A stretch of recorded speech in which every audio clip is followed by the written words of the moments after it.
Hi friends, welcome to Deivas Nalabakam. இன்னைக்கு தெய்வாஸ் நலபாகத்துல கோதுமை ரவையில நல்ல சாஃப்ட்டான கேசரி எப்படி செய்யறதுன்னு பார்க்கலாம் வாங்க. ஃபர்ஸ்ட் இந்த ரெசிபி பண்றதுக்கு ஸ்டவ் ஆன் பண்ணி ஒரு pan ஹீட் பண்ணிட்டு இதுல ஒரு ஸ்பூன் அளவுக்கு நெய் சேர்த்துக்கோங்க. இப்போ நான் மெஷரிங் கப்ல ஒரு கப் அளவுக்கு கோதுமை ரவை எடுத்து வச்சிருக்கேன். இத உள்ள சேர்த்துக்கலாம். சேர்த்துட்டு நல்ல மிதமான தீயிலே வச்சு இந்த ரவையெல்லாம் நமக்கு நல்லா பொரிஞ்சு வர அளவுக்கு இத நல்லா வறுத்துக்கணும். ரவை நம்ம எந்த அளவுக்கு வறுக்குறோமோ அந்த அளவுக்கு கேசரி ரொம்ப சாஃப்ட்டாவும் ரொம்ப நல்ல உதிரியாவும் இருக்கும். இப்போ ஸ்டவ் ஆன் பண்ணி ஒரு குக்கர் வச்சிட்டு நம்ம மெஷரிங் கப்ல ஒரு கப் அளவுக்கு ரவை எடுத்து அதுக்கு 3 கப் அளவுக்கு தண்ணி சேர்த்துக்கோங்க. தண்ணி சேர்த்துட்டு தண்ணி நல்லா கொதிக்க ஆரம்பிக்கட்டும். இது போல நல்லா கொதிக்க ஆரம்பிச்சதுக்கு அப்புறம் நம்ம எடுத்து வச்சிருக்கிற ரவையை உள்ள சேர்த்துக்கலாம். சேர்த்துட்டு நல்லா கலந்து விடுங்க.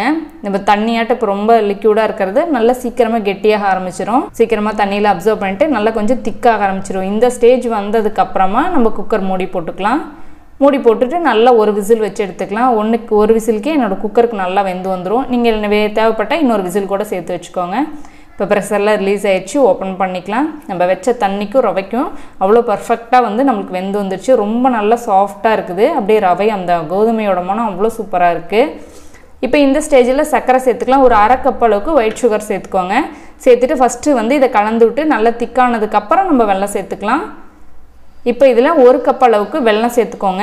இந்த வெறும் வெள்ளத்திலே செய்கிறதுக்கு சர்க்கரை சேர்த்துட்டு அப்புறம் வெல்லம் சேர்த்திங்கன்னா ரொம்ப சூப்பராக இருக்கும். சர்க்கரையும் வெல்லமும் சேர்த்து செய்யும்போது ரொம்ப நல்லா டேஸ்ட்டாக இருக்கும். நல்லா கலந்து ஃபஸ்ட்டு கொஞ்சம் நல்ல லிக்யூடாக தான் இருக்கும். நல்லா கலரி விட்டுட்டே இருங்க. நல்லா கொஞ்சம் நேரத்துலேயே நல்லா எல்லாம் திக்காகி ஆரம்பிச்சிரும். அப்படியே கொஞ்சம் கொஞ்சமாக நல்லா திக்காகி வரட்டும். இது அப்படியே சிம்மில் வச்சிடலாம். இன்னொரு பேனில் நல்லா ஹீட் பண்ணிவிட்டு ஒரு 2 டேபிள் ஸ்பூன் அளவுக்கு நெய் சேர்த்துக்கோங்க. இப்போ இதில் ஒரு 10-12 முந்திரி பருப்பு சேர்த்துட்டு நல்லா வறுத்து எடுத்துக்கலாம்.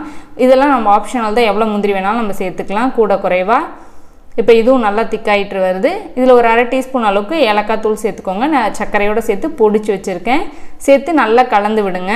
எல்லாம் நல்லா ஒன்று போல் கலந்ததுக்கப்புறம் நம்ம வறுத்து வச்சுருக்கிற முந்திரி பருப்பு அப்படியே அந்த நெய்யோடு உள்ளே சேர்த்துக்கலாம். சேர்த்துட்டு எல்லாம் கலந்து விடுங்க. சிம்லேயே வச்சு இன்னும் ஒரு 2 நிமிஷத்துக்கு நல்லா கலந்து விட்டிங்கன்னா நல்லா எல்லாம் கெட்டிப்பட்டு நல்லா இது போல் அல்வா மாதிரி ரெடி ஆயிரும். அவ்வளோதான். இங்கே பாருங்கள், இந்த ஸ்டேஜ் சரியாக இருக்குது. இது போல் நல்லா ரெடி ஆனதுக்கப்புறம் நம்ம ஸ்டவ் ஆஃப் பண்ணிடலாம். அவ்வளோதாங்க, நம்ம சூப்பரான கோதுமை ரவா கேசரி ரொம்ப குயிக்காக ரெடி ஆயிருக்கு. டேஸ்ட் ரொம்பவுமே சூப்பராக இருக்கும். இதை நம்ம சாமி நெய்வேத்தியத்துக்கு கூட இதை நம்ம வச்சு செய்யலாம். ரொம்பவுமே சூப்பராக இருக்கும். கண்டிப்பாக இந்த ரெசிபி நீங்கள் வீட்டில் ட்ரை பண்ணி பாருங்கள். உங்களுக்கு இந்த ரெசிபி பிடிச்சிருந்துச்சுன்னா லைக் பண்ணுங்கள், ஷேர் பண்ணுங்கள். நம்ம தெய்வாஸ் நலபாகம் சேனலுக்கு சப்ஸ்கிரைப் பண்ணிக்கோங்க.